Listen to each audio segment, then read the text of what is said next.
तो आज बात करते हैं हवाला ट्रांजैक्शंस के बारे में। एक एग्जांपल के साथ इसको समझते हैं कि फॉर एग्जांपल इंडिया में कोई व्यक्ति है एक्स, उसको दुबई में मिस्टर वाई को 1 लाख रुपए ट्रांसफर करने हैं। तो वो क्या करता है, इंडिया में जो हवाला एजेंट होते हैं उसको वो इंडिया में ही 1 लाख रुपए करेंसी हैंड ओवर करेगा मिस्टर एक्स। फिर जो इंडियन हवाला एजेंट है वो अपने दुबई वाले हवाला एजेंट को कम्युनिकेट कर देगा कि मिस्टर एक्स ने मुझे इंडिया में 1 लाख रुपए दे दिए हैं। आप इसके बताए गए व्यक्ति को यानी फॉर एग्जांपल मिस्टर वाई को दुबई में इसके 1 लाख की इक्विवेलेंट जो दुबई करेंसी है वो दे दें। तो ये सारी ऑफ द रिकॉर्ड ट्रांजेक्शन हुई, ये बैंकिंग चैनल में नहीं आई।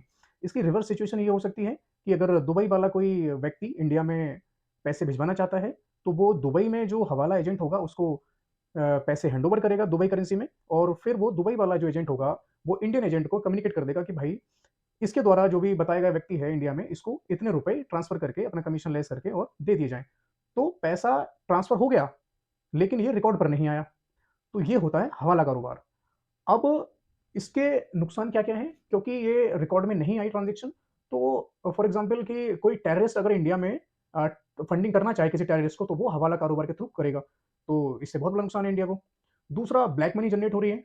तीसरा, टैक्स पे नहीं हो रहा इस अमाउंट पर, तो ये भी मतलब हमारी कहीं ना कहीं इकोनॉमी को कमजोर कर रही है।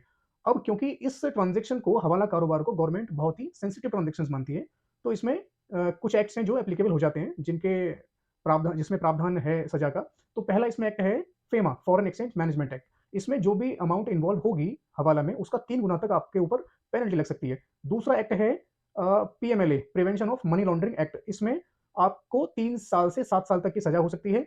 और अगर आपका मामला ये एनडीपीएस एक्ट का है, यानी narcotics drug and psychotropic act, तो इसमें सजा 10 साल तक हो सकती है।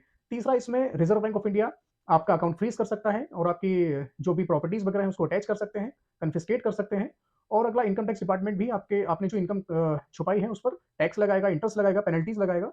तो ये सब कुछ है इसमें, तो सावधान रहें, हवाला कारोबार से बचकर रहें, इसमें इन्वॉल्व ना हो, वरना आपको गवर्नमेंट के कड़े प्रावधानों का सामना करना पड़ेगा।